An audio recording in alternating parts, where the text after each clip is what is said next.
दर महिन्याला बाहेर पडतं आणि मधलं आणि बाहेरचं आवरण हे कायम आपल्या तयारच असतं, ते बाहेर कधी पडत नाही. आणि हे जे आतलं आवरण बाहेर पडतं त्यालाच म्हणतात शेडिंग ऑफ द युट्रस और shedding of the internal inner किंवा endometrium layer, that is called of the menstruation. Menstruation म्हणजे काय, मासिक पाळी म्हणजे काय, आतलं आवरण बाहेर पडणं.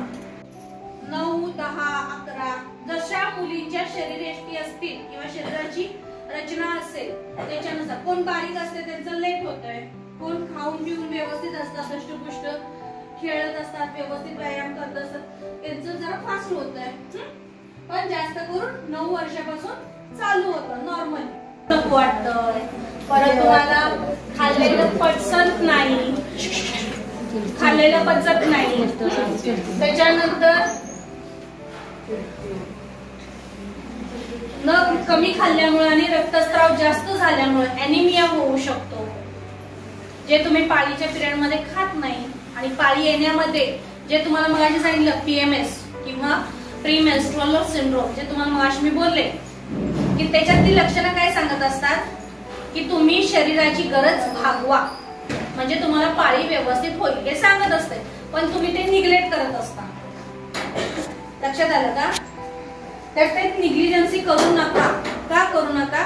जेणेकरून तुमची जी सायकल आहे ती सुरळीत होऊन जाते 5 दिवसाची आणि त्याच्यानंतर तुम्हाला खूप बरं वाटतं. आणि जर पाळी व्यवस्थित झाली तर मेंटली आणि शारीरिकदृष्ट्या तुम्ही स्टेबल राहता, स्टडीच्या बाबतीत पण आणि बाकी सगळ्याच गोष्टींमध्ये. सॅनिटरी पॅड्स वापरा, ते पण कॉटनचे वापरा, प्लास्टिकचे वापरू नका. कॉटनचे सोफी हे प्रोडक्ट आता जे चालू आहे, सोफी म्हणा, विस्पर वगैरे, जे धुतल्यानंतर गोळा होतं ना ते चांगलं.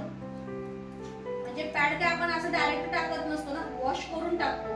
म्हणजे प्लास्टिकचं असतं त्याच्यावरनं धुतलं जात नाही, पाणी निघून जातं प्लास्टिक वरून. पण कॉटन जर असलं तर ते क्वीज होतं म्हणजे पिळलं जातं.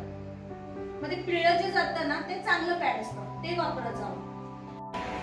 त्याच्याबरोबर तिथे काय लिहिलंय, टॅम्पूज, मेन्स्ट्रुअल कप आणि पॅड. आता म्हणाल मॅडम तुम्ही याच्यात कधी टॅम्पूज बद्दल बोललाच नाही, त्याच्यावर मी तुम्हाला युट्यूबला दाखवते थोडं. तर आपल्याकडे काय वापरला जातात, पॅड्स, सॅनिटरी पॅड्स, जे तुम्हाला मगाशी मी म्हटलं कॉटनचे वापरा, प्लास्टिकचे वापरू नका. प्लास्टिकने इन्फेक्शन होतं, इरिटेशन होतं, ड्रायनेस येतो भरपूर आणि त्याच्यामुळे खाजवलं जातं भरपूर. तर त्याच्यामुळे कॉटनचे जे पॅड्स असतील, आता आम्हाला तर मार्केटमध्ये सोफी आहे एवढं माहिती आहे, काय सोफी आणि विस्पर एक आहे, ते वापरा.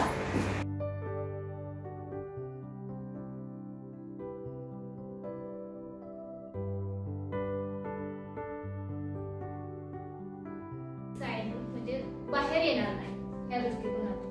आता मी ओपन करून दाखवते की ह्याच्यामध्ये काय मटेरियल केलेलं आहे.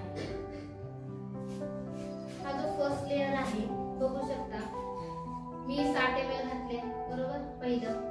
नंतर मार्केटमध्ये पॅडवरचं एक 20 ml मी त्याच्यामध्ये घातले, पण 10 ml समजा ह्याच्यावरती आलं असेल म्हणजे झालं किती 70 ml झालं बरोबर, 60 ml झालं. बघू शकता हा पूर्णपणे कसा आहे, ड्राय आहे आणि काय आहे, कोरडा आहे. जराही तुम्हाला ह्याच्यामध्ये ओलावा जाणवत नाही, जराही ओलावा जाणवत नाही. मध्ये डायऑक्सिन नावाचं जे केमिकल आहे की जे तुमचं गर्भाशय पूर्णपणे डॅमेज करतं पूर्णपणे. आफ्टर मॅरेज नंतर तुम्हाला ते त्रास उद्भवतात. आज तुम्ही पॅड वापरले म्हणून आज तुम्हाला लगेच त्रास होतोय असं नाही, तुम्हाला ते भविष्यामध्ये त्रासदायक आहे आणि त्यासाठी सोल्युशन म्हणून त्याच्यावरती एक सोल्युशन म्हणून हे विआर म्हणून प्रोडक्ट आपण यूज करू शकतो. बघितलं तुम्ही, हे सॉफ्ट आहे आणि हे किती रफ आहे. तर ह्याच्यामध्ये आपल्याला बघायचं आहे की ऑब्झर्व करण्याची कॅपॅसिटी किती आहे. तुम्हाला कळावं म्हणून हा रेड कलर घेतलेला आहे.